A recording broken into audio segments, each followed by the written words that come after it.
A gente vai falar agora sobre esporte aqui no Bom para Todos. Olha só, em São Paulo, o governador João Dória anunciou que os treinos de futebol das equipes da Série A1 do Campeonato Paulista poderão ser retomados a partir do dia 1º de julho. No entanto, ainda não há uma data para o recomeço da competição. No Rio de Janeiro, a bola voltou a rolar já ontem. Os jogadores de Flamengo e Bangu se enfrentaram num Maracanã vazio. Logo ao lado, inclusive, está em pleno funcionamento o hospital de campanha, que atende infectados pela Covid-19. De acordo com dados oficiais da Secretaria de Saúde do Rio de Janeiro, 2 pessoas morreram ontem nesse hospital. Ao todo, 274 mortes foram computadas ontem no estado do Rio de Janeiro, isso em 24 horas. O Flamengo venceu por 3-0, no mesmo dia em que o Brasil perdeu mais de 1.200 vidas para o novo coronavírus. Sobre esporte, pandemia, racismo e democracia, a gente conversa agora com o Diogo Silva, que é atleta olímpico do Taekwondo, e volta para conversar aqui com a gente. O Diogo sempre participava aqui do Bom para Todos. Tudo bom, Diogo? Saudades. Boa tarde, Thalita. Tudo bem? Muita saudade de vocês também. Fala pra gente, Diogo. Inclusive, eu vi uma nota dos jogadores do Fluminense, eles lançaram um manifesto se colocando contra a retomada do Campeonato Carioca, lembrando que o país ainda passa pela essa pandemia, a gente tem 3 dias já seguidos com mais de 1.200 mortes, então assim, ainda é um momento muito crítico para falar em retomada de futebol. Os fluminenses, os jogadores do Fluminense se manifestaram. Agora, eu imagino que os jogadores também se sintam incomodados e se sintam apreensivos com essa discussão sobre retomada de futebol nesse momento, né? Exato, Thalita. Não é o momento de retornar o futebol, como não é o momento de retornar nenhuma aglomeração, principalmente a esportiva. O esporte, o carro-chefe do esporte é mobilizar pessoas. E nesse momento, todas as modalidades olímpicas estão paralisadas, com seus eventos paralisados. E o futebol não deveria ser diferente. Os números de contaminação do Covid no Brasil ainda são muito altos, principalmente no Rio de Janeiro e São Paulo. Então, a retomada do futebol pode incentivar e motivar que outras cidades também queiram fazer sua reabertura, e isso é extremamente perigoso. O jogo entre Flamengo e Bangu foi um jogo atípico, né? Foi visível ver que os atletas não estavam celebrando, não se sentiam motivados naquele momento, exatamente porque eu acredito que muitos jogadores deveriam ser contras, mas foram obrigados pelos seus clubes, até com perigos de tomar multas.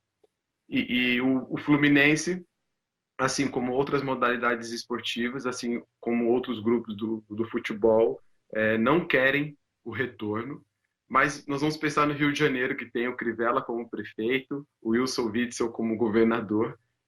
Não esperávamos atitudes positivas dessas pessoas que são as gestoras hoje do Rio de Janeiro.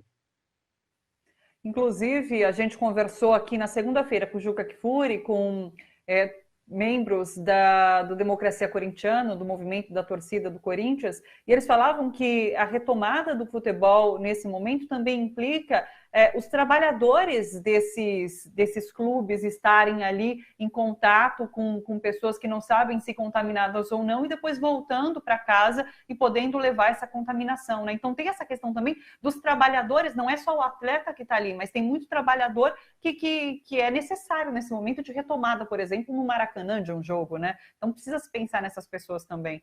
Agora, de que forma que os atletas têm se posicionado em relação a tudo isso? Eu queria que você falasse um pouco sobre o posicionamento, como você mesmo disse, que tem gente que se sente à vontade, tem gente que não se sente à vontade de se posicionar. Às vezes, na verdade, tem atleta que, para quem é possível se posicionar, para alguns atletas isso não é possível, né? Então, eu queria que você falasse um pouco sobre isso. E em relação também à Olimpíada. A Olimpíada, por conta da pandemia, ela foi adiada em 1 ano. Então, assim, é bastante simbólico que a maior competição de esporte mundial tenha sido adiada em 1 ano. Sim, pegando o gancho do que você completou sobre o futebol, eu acho que é extremamente importante entender que ao redor do futebol nós temos inúmeros outros profissionais junto. Então nós temos o gandula, que normalmente são crianças, são jovens. Nós temos o roupeiro, nós temos todas as pessoas que do estádio, das arenas, manutenção da arena, todos os policiais envolvidos, bombeiros, o governo. Então, é extremamente perigoso porque essas pessoas naturalmente estão andando de transporte público, estão andando de metrô, podem ser assintomáticos e podem transmitir de sem mesmo saber que está.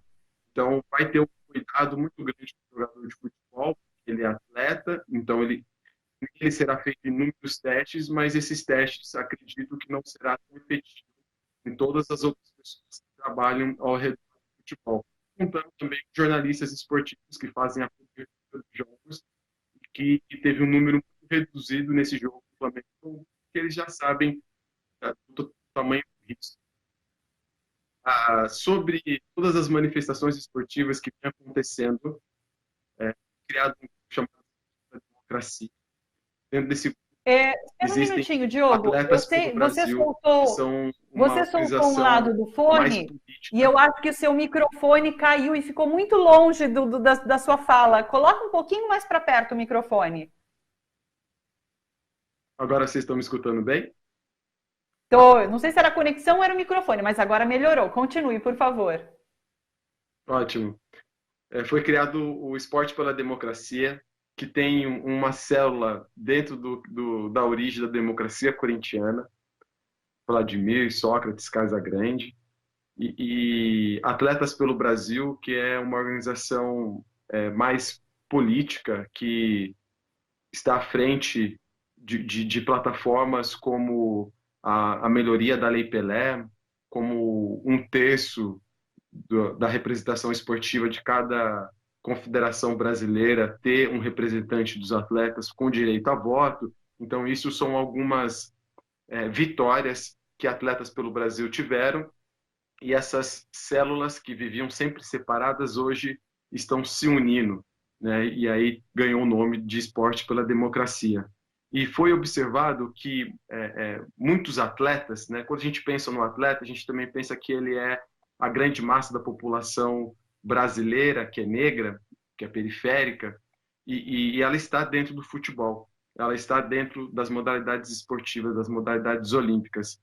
Mas pelo formato que o Brasil tem esportivo, de não estar linkado com a educação, então você não tem o seu centro de treinamento na escola nem nas universidades, muitas vezes há um abandono muito cedo dos atletas com as escolas, com as redes de ensino. Então, quando ele precisa se posicionar, muitas vezes ele não tem embasamento político, ele não é um bom comunicador, ele não teve uma estrutura didática para poder conversar e colocar a sua opinião. Então, tem muitos atletas que querem se manifestar com assuntos como o racismo ou o retorno do futebol ou o fascismo, a violência que existe no Brasil, mas ele não tem um bom poder de comunicação, ele não consegue ter uma leitura muito objetiva do assunto que vai ser tratado. Então ele fica intimidado por isso.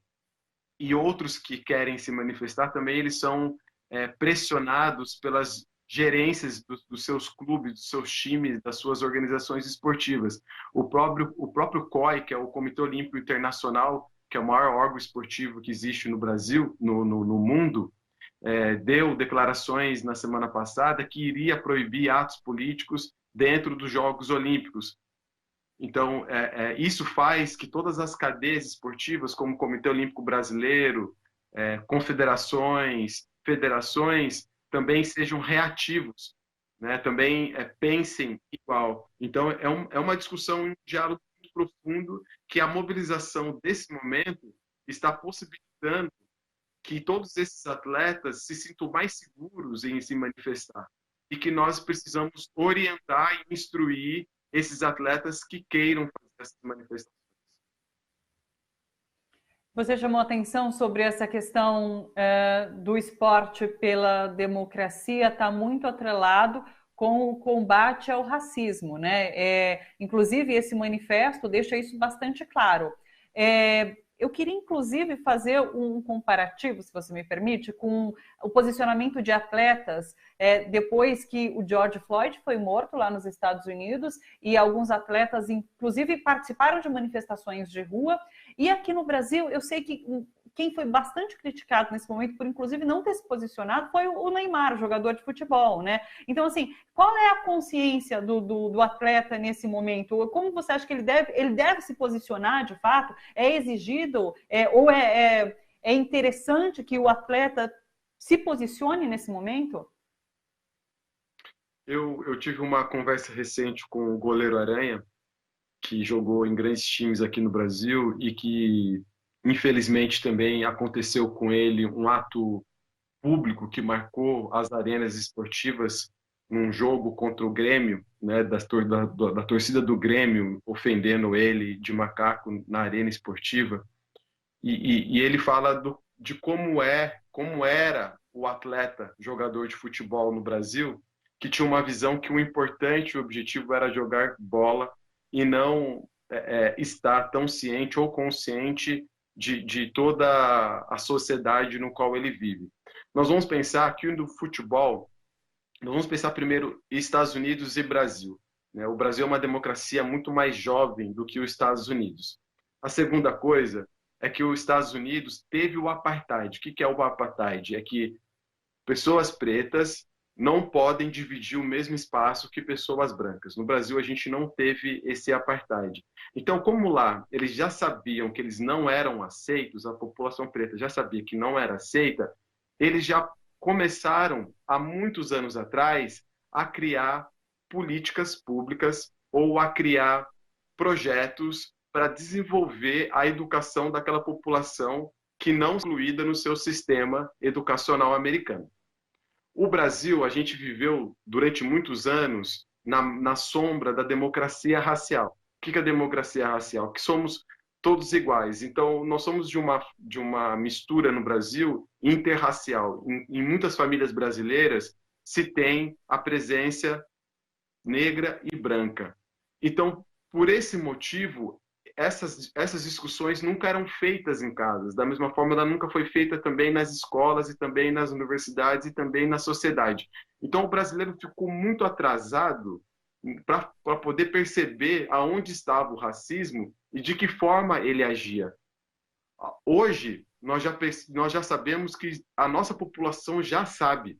Ela já sabe do racismo estrutural, ela já sabe das violências que o racismo proporciona, aonde ele está, de que forma que ele está. Mas o jogador de futebol, muitas vezes aqui no Brasil, ele é vendido muito novo, com 14 anos, 15 anos, muitas vezes ele já foi vendido para a Europa. Ele tem um abandono da escola, da educação muito jovem, social onde ele vive, e ele é educado que nós somos todos iguais, o racismo não existe e isso não vai acontecer com você. O Neymar ele descobriu que ele era preto quando ele estava jogando pelo Barcelona, e aí o estádio todo começou a ofender ele de macaco, aí que ele descobriu que ele era preto, né? Não bastava todo brasileiro já se referir a ele dessa forma. Então, acho que muitos jogadores de futebol foram ofendidos. É totalmente diferente de jogadores africanos, né? Que eles já são muito retintos, têm a pele muito escura, então eles já sabem quem eles são, já sabem qual continente eles pertencem e já sabem como eles são violentados, né, com um racismo diário. Mas muitos jogadores de futebol, por ter essa família interracial, ele acredita que não. E ele também acredita que o poder aquisitivo dele irá afastá-lo dessa violência. E que nós sabemos que isso não é uma verdade. Claro, faz todo sentido. Diogo, Olimpíada, eu acho que eu te perguntei, mas a gente acabou não tocando nesse ponto. Olimpíada para daqui a um ano, então, foi uma medida, na sua opinião, acertada em fazer esse adiamento desses Jogos Olímpicos? Totalmente acertada. O governo do Japão relutou, resistiu, mas a Organização Mundial Esportiva pressionou o suficiente para que os Jogos Olímpicos fossem cancelados, fosse adiado no ano de 2020, ele ia começar agora no mês de julho e foi repassado para julho de 2021. O problema é porque enquanto não houver uma vacina, dificilmente vai acontecer os Jogos Olímpicos. Então, os Jogos Olímpicos ele ainda está com uma possibilidade muito grande de ser cancelado no ano de 2021, caso não haja uma vacina. Porque você vai deslocar milhões e milhões de pessoas do mundo inteiro para um único lugar, num mega evento esportivo, que o risco de ter a segunda, a terceira onda, grande contaminação, é muito grande. Então, estão todos muito atentos com o que vai acontecer com os Jogos Olímpicos, mas ainda não temos total certeza que os Jogos Olímpicos irá ser realizado. Sim, até porque tem uma questão de treinamento, né? Só com o fim do isolamento, muitos atletas vão poder voltar, retomar treinamento para chegar em 2021. Há tempo para isso? São muitas as questões, né, Diogo? São, e nós vamos pensar que o coronavírus ele inicia na China, inicia na Ásia, depois ele vai para a Europa, depois ele vem aqui para o nosso continente pan-americano. A Ásia já passou pelo momento mais difícil e já retomou a sua vida, pelo menos 50%, 60% do que era o antes. O Brasil, nós estamos nessa curva mais alta, então nós estamos impedidos de trabalhar.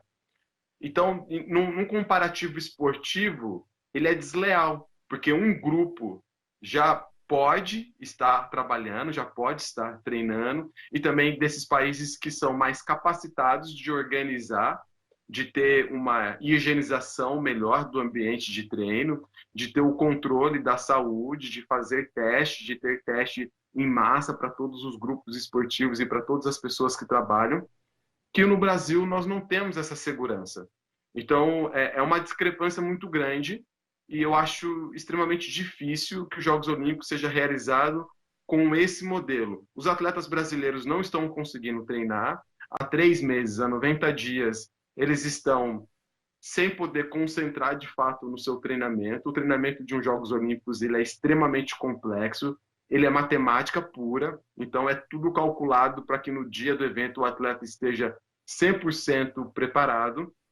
Houve uma quebra muito grande desse treinamento. Muitos atletas foram para sítios e fazendas para poder afastar dos grandes lugares de contágio, para que ele possa dar continuidade nos seus treinos, mas lá não tem, primeiro, a equipe multidisciplinar que trabalha com ele diariamente, lá também não tem a academia, onde ele faz sua parte física, onde ele faz os seus testes físicos, né, os centros de ciência.